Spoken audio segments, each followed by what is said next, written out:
Hey guys, what's up? It's munclesonkey and welcome to my Airut Slayer guide. So in this video, before we actually get into anything that's going on, I have to notify you this video is about Powerslaying. However, you can use the exact same method and just not use a bone crusher and decide to bank the bones, and it will actually be significantly slower XP per hour. But if you do want to bank the bones, you do want to make the profit from those, go ahead and do that. You can still use the exact same gear and setup, and I will tell you a few ways that you can downgrade your gear if you're not looking to Powerslay. So going into Airut, what is the Slayer XP per hour? If you are going to be doing the method that I will show you in this video, it's between 280 and 320k Slayer XP per hour. And you might be thinking, holy crap, that's insane. And it really is, and Airuts are the fastest solo Slayer XP task in the game. And you might be thinking, how am I going to get the XP rates like this? Well, hold on, I will show you. Also, the profit per hour, even with crushing the bones, it's pretty decent, about 2.5 mil to 3 mil an hour.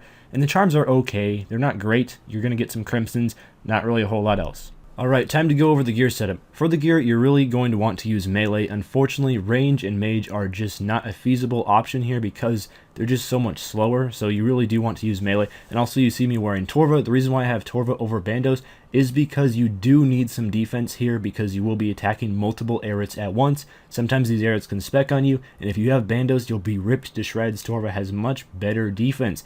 However, one thing that you can do if you don't have the highest stats, or if you don't want to attack a whole bunch of Airuts and get ripped to shreds, is you can wear Bandos armor instead and just not tag a whole bunch of Airuts, which unfortunately is the fastest way to kill them. Also, I have the Demon Horn necklace equipped and I have a Bone Crusher in my inventory. This is very important. This means you will not need any prayer during this task. It is a little bit expensive because you won't be banking the Airut bones, but it's worth it and it makes the task so much faster. I also have a Spring Cleaner in my inventory as well as a Steel Titan. If you don't have 99.70 for the Titan, I would recommend that you purchase a Blood Nihil off of the Grand Exchange, and this will boost your attack by 5% and is very handy for increasing your accuracy. However, the Steel Titan is a little bit better.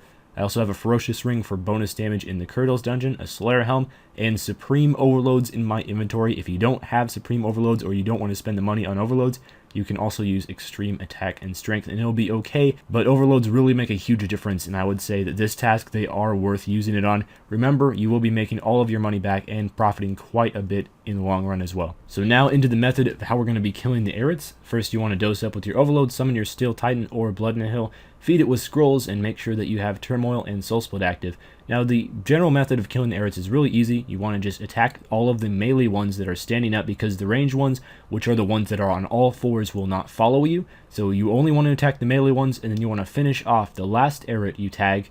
You want that to be a range one, and then once all of the Airuts are grouped around you, use the Flurry ability, and if any of the Airuts are using their special attack, what the melee ones will do is they'll pound your chest and start punching you, and the ranged ones will start shooting green stuff out of their face, and this means they'll do a lot of damage to you. However, if they are hit by the Flurry ability while they are in that special attack animation, they will get stunned to the ground and will be dealt a whole bunch of extra damage, so you can just cut through the Airuts at that point.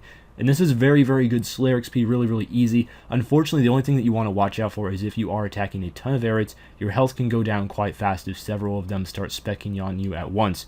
However, the Airuts do drop sharks fairly commonly, so you shouldn't have to worry too much about your health because you should be able to pick up the sharks off of the ground and survive on shark drops. So the most Airuts that I tag is typically 6. I don't do more than that because you can get KO'd. It is possible if the Airuts get really lucky and several of them start specking all at once. However, with the Torva armor, you do have fairly good defense, and you're going to be noticing a significant change between that and Bandos with how much damage you're taking, and you really shouldn't even need the food at all unless you start tagging 5 or 6 Airuts. I would not really recommend berserking for the most part because you want to save your adrenaline in order to flurry and also use threshold abilities to finish off low HP Airuts, but make sure that you use Destroy, Assault, and Slaughter ability and then walk under the Airuts to make them move, and this can finish off the Airuts after you use Flurry and they're at low health. That's about all there is to the Airut method. As long as you have Torva, Overloads, Drygores, Turmoil, and the Steel Titan, you should be able to kill them very, very quickly. And yes, it is possible to get up to 320k XP an hour. I was able to do that with an avatar on my world, granting the Slayer XP bonus, and that was just insane. So I would really recommend doing this method for anyone, even though you don't get to bank the bones. It's so much better XP, and also you're profiting quite a bit just because the Airut's noted drops are worth a lot, and your spring cleaner will make you a lot of money from crushing the rune items. So I went ahead and I did a task of 190 Aruts. I did extend that task, and I would recommend for all of you to extend your Airut tasks if you do manage to get them. And this is the loot that I got: 152k Slayer XP in only half an hour, which is just absolutely insane. This is why you always want to extend your Airut tasks, as well as 1.8 mil in GP. So you can see that even without banking the bones, you still make quite a bit of money that more than pays for all the repairs of the weapons and all the potions used, as well as a pretty significant profit after all of that. That's about all for this guide. If you are interested in other Slayer guides, I will have a link on screen as well in the description. Other than that, I'll see you guys tomorrow with the next video. Farewell.